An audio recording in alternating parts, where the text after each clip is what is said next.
everyone. We are continuing our limud of Sefer Yechezkel, and we are going to begin Perek Ches, and Perek Ches, Tes, Yud, and Yud Aleph is a single long nevuah, a very, very fascinating nevuah that involves multiple visions. And the pasuk begins, Perek Ches, pasuk Aleph, Vayihi bashana hashishes, it was in the 6th year, Bashishi in the 6th month. Now all months are counted from Nisan, so Shishi is the month of Elul, the Chamisha L'Chodesh. So we are told that this was a Mara, this was a vision that came to the Navi in the 5th of the month of Elul, in the 6th year. So the question is, the 6th year of what? So Rashi and all of the Rishonim learn that this is the 6th year of Galus Yahayachin. If you remember, 11 years before the Churban, the Charash and the Masker were exiled from Eretz Yisrael to establish a Torah presence in Bavel. This is 11 years before the Churban, and this involved the deposition of King Yoshio HaMelech, so it's called the Galus of Yehoiachin or Yechanya. I'm sorry, not Yoshio, the Galus of Yehoiachin or Yechanya. And this is the 6th year from that Galus, which means we are 5 years before the Churban Beis HaMikdash. And Yechezkel is already in Bavel. And he says, he's writing this later, we don't know when he wrote it, that's always a general problem, but he says, Ani Yoshe Bebeisi, I am sitting in my house, V'ziknei Yehuda Yeshvim Lefanai, and the elders, the eminent Talmidei Chachamim from Yehuda, who were exiled as the Charash and the Masker, are sitting in front of me. So presumably they're learning, they're schmoozing, they're going over inyanim of Musar and Chizuk. But all of a sudden, Yechezkel is sitting at his table, surrounded by the Ziknei Yehuda. Vatipol olai sham yad Hashem alikim. The hand of God fell upon me. It was like I was hit, kaviyachol, by the hand of Hashem. Va'era. And I looked. Now no one else saw this, only he saw this. V'hinei demus kamara esh. There was the appearance of an image like a fire. Mimare masna v'lamata esh.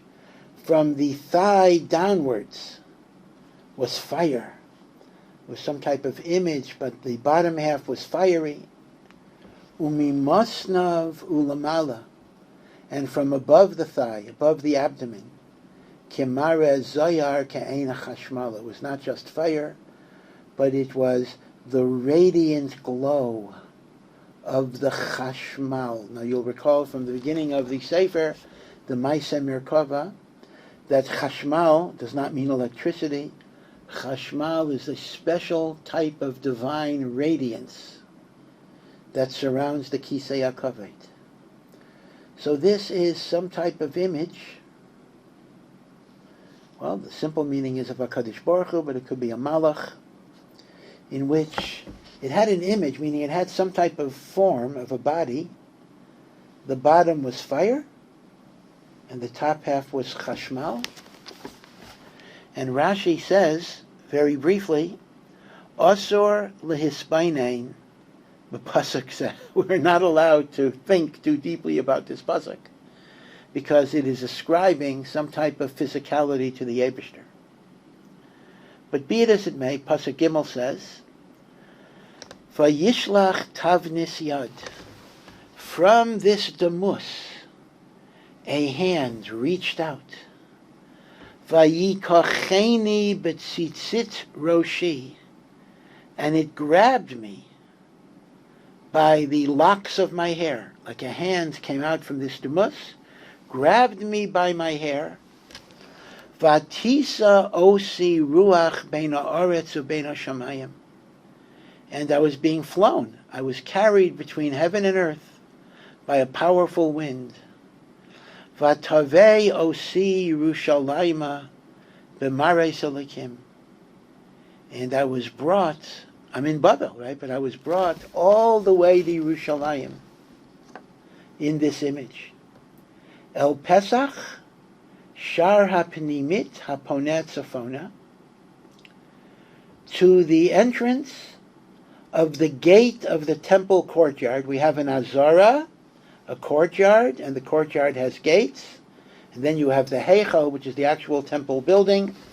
But this is the northern gate to the inner courtyard. Now, there is an outer courtyard around the Harav. This is the inner courtyard. So it's not the Mikdash. It is the gate of the Azara, the northern gate. Asher Sham, and in that northern gate, or next to the northern gate, I saw Moshav Semel Hakina Hamakna. I saw an idol, an Avodah Zarah, that was a sign of the jealousy that they are provoking Hashem with. Now, there is a real problem of simply how to understand what happened. Yechezkel is sitting in a chair in Bavel. He is then grabbed and miraculously flown to the Beis HaMikdash. Well, was the chair empty? Did everybody know? How do you understand this? So there are actually three different ways of understanding it. One is his physical body was transported. He vanished. The Ziknei Yehuda are looking at an empty chair because the Navi was miraculously transported to Yerushalayim. And we're looking at an empty chair in Bavel. That would be pshat number one. Pshat number two is the guf remained. Hashem took out the neshama, so to speak. So it's as if Yechezkel's body is in the chair, but he's in a trance. And his soul was ripped out of his body. And his soul was transported to Yerushalayim. That is a second pshat. And a third pshat is, this is all a dream, meaning he's in a trance, and in his chalaim, he's in Yerushalayim. But this is a chalaim, there was no presence of his that was actually there. So there are three different ways of understanding it. But whether it's a dream, whether it's an out-of-body experience, or whether it's an in-body experience, what he tells us is he was brought to the northern gate of the Azara, in which he saw an idol that had been erected. Yidden were worshipping Avodah Zarah. V'hinei sham kavod Elokei Yisrael kamara asher re'isi bebek, and behold, I saw the divine chariot and the divine glory, which is the same, he doesn't explain it here, the same that I had seen in the valley at the beginning of my nevuah. Vayomer Elai, and the divine presence in that chariot, Merkava, said to me, Ben Adam, remember Yechezkel is always called Ben Adam, son of man, because since he had seen such amazing revelations, he needs to be reminded constantly that he is a human being and not a malach. Sa na einecha derech tzafayna. Look to the north. You're standing at the northern gate. Look to the north. Vo'esa einai. And I looked to the north of that gate. Derech tzafona. V'hinei mitzafain l'shar mizbeach sema lakina zebabiyah. And indeed, when I looked to the north of the gate, outside of the Azara, I saw this idol. People had the chutzpah to erect an Avodah Zarah in close proximity to the Mikdash. By the way, the fact that it's B'tzafain is also significant because Bavel is northeast. So north represents the direction from which the Chorban will come. Vayomer Elai, and the divine presence, the kavod of Hashem, the Shechina, says to me, Ben Adam, Haraya ata mahem haisem. Do you see now what the Jewish people are doing? Toevos gedolos, great abominations, asher Beis Yisrael Eisimpo, that the house of Israel is doing here, l'rachaka me'al mikdashi, to distance my divine presence. All of this avodah zarah is driving me further and further away from them. So that's one tayeva, the avodah zarah that is north of the northern gate. And then Hashem says, I'm going to give you a tour. V'yai tashuv tireh toevos gedolos. As he wants Yechezkel to see the Averos that are going to be Garim the Chorban. I will show you Toevais that are even worse. Pasuk Zayin. V'yavei osi el Pesach HaChatzer. He then brings me to the entrance of the Chatzar. Now Rashi says this is the same entrance. He brings me to the northern gate of the Chatzar, although it doesn't say northern gate. And I noticed something I didn't notice before. The walls are very thick. The walls were so thick you could actually make a room in the thickness of the wall. And I noticed there was a hole. Now a hole here means an opening in the kier, as if there was a little room in the thickness of the wall. V'yomer elai ben adam chater na bakir. Dig a little bit, excavate a little bit, to open up like a secret entrance in the wall.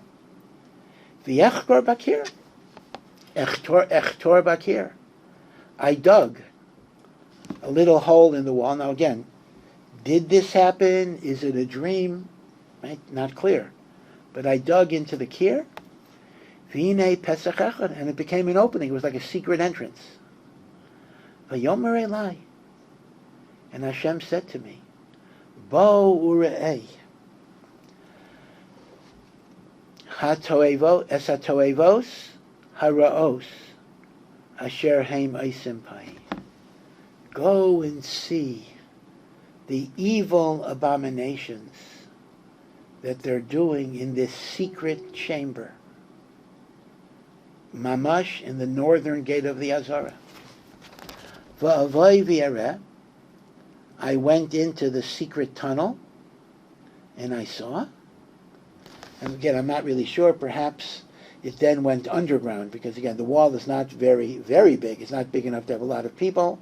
But perhaps once you entered the wall, you could then go down below the ground into kind of a hidden basement. That's a possibility.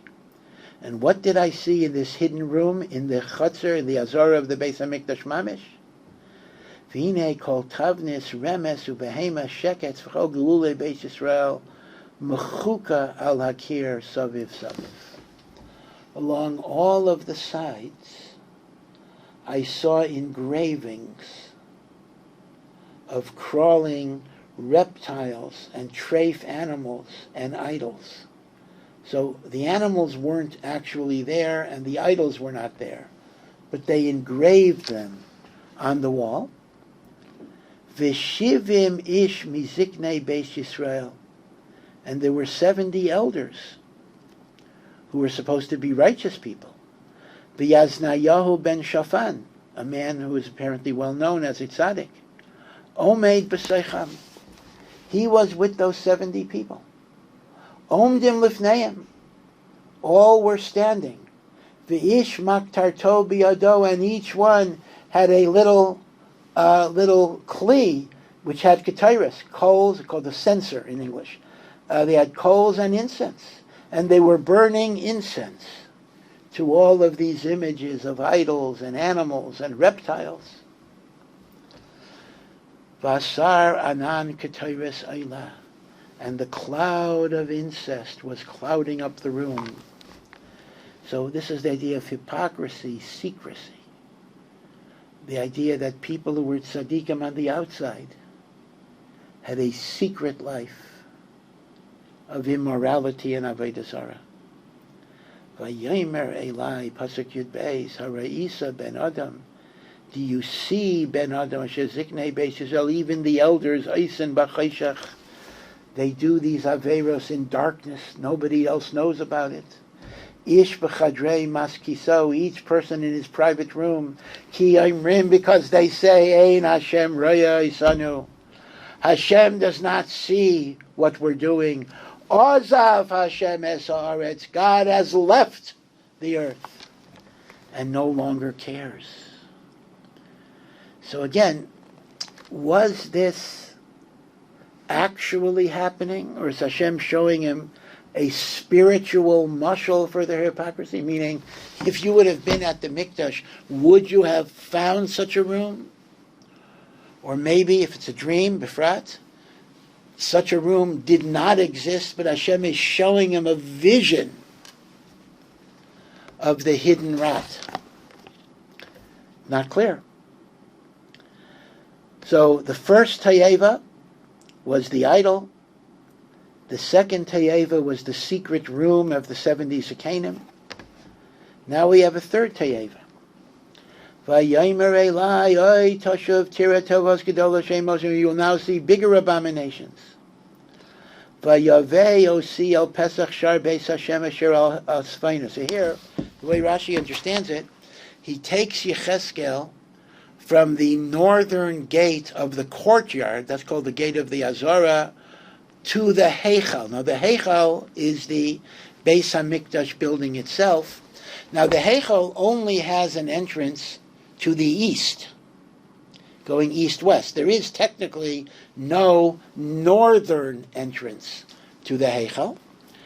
So how could there be a gate of the Beis Hashem to the north? But Rashi explains that the eastern gate, which is the only entrance to the Heichal, had two smaller doors on either side of it, one to the north, one to the south. So it's on the east side of the building, going west into the Kodesh HaKodashim, but it's the northern gate, meaning the gate to the north of the main gate that is called Shara Gadol. And what was happening at the gate of the Heichal itself, meaning this is in the Ulam. The Ulam is an antechamber, and that is a strange thing. V'hinei sham hanashim yeshves, women were sitting, mivachais esa Tammuz, and they were making the Tammuz weep. Very, very obscure. We know, of course, there's a month called Tammuz. We're in the month of Tammuz right now.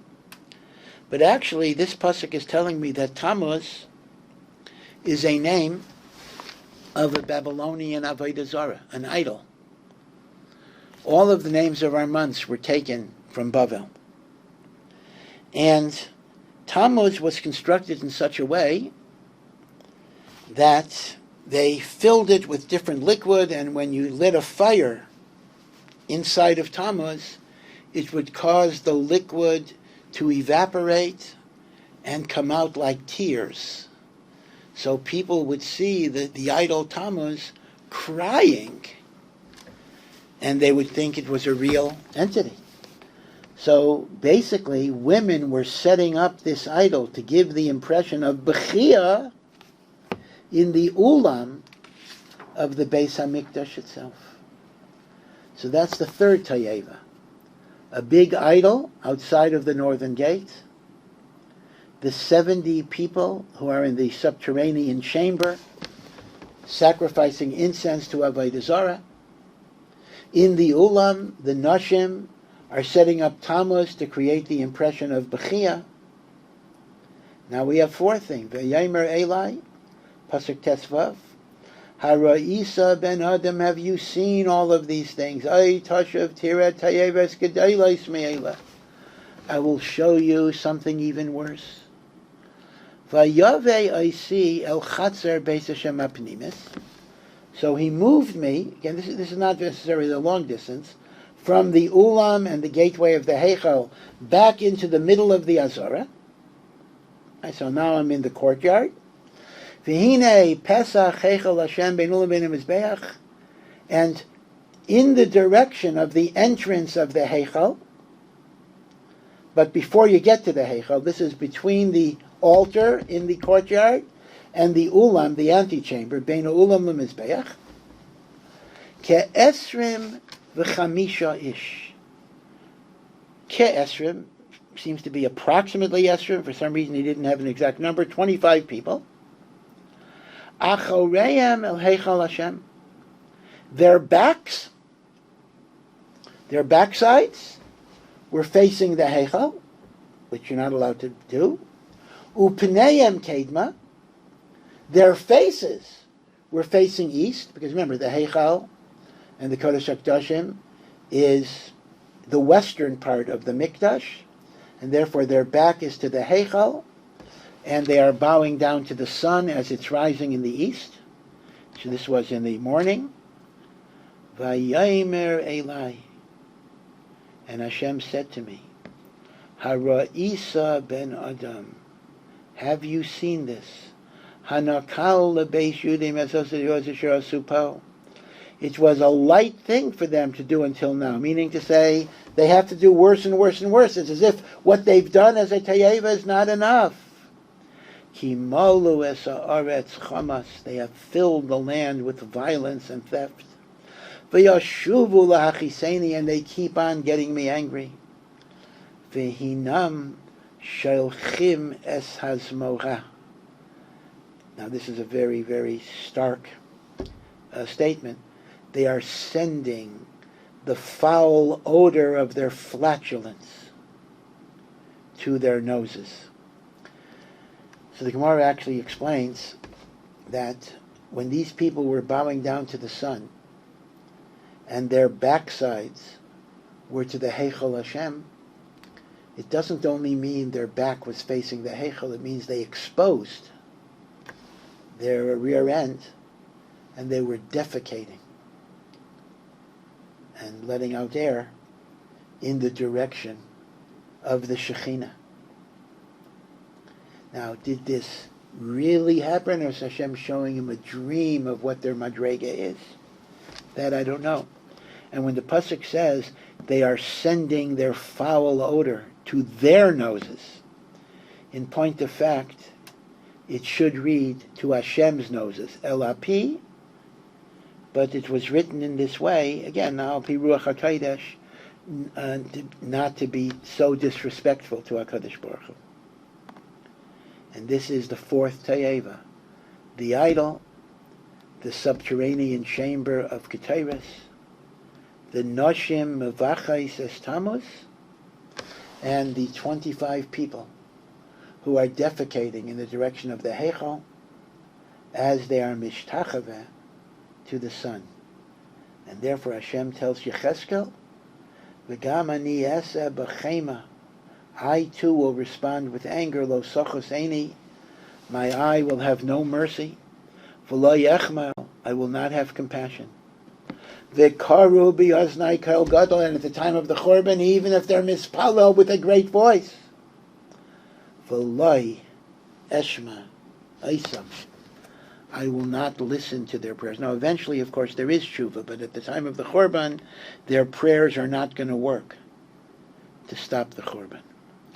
So this is the first part of the Nevuah, in which Yechezkel is shown miraculously 4 Tayevites that are going on in the Makam HaMikdash. And once again, I've said, whether these things were actually happening or whether they are kind of a spiritual vision of the Yerida of Am Yisrael, but not that Lemaisa, this particular thing was happening, that already would be a machlokes. We also have a machlokes, even if it actually happened, was Yechezkel physically there? Or was Hashem giving him a mara, a dream, or an out-of-body experience, so he would see it? In other words, the issue would be, would these people know that they were there? Would they see Yechezkel? Would they actually see Yechezkel in all of these configurations? So that is the end of this parak. The next parak will continue the Nevuah.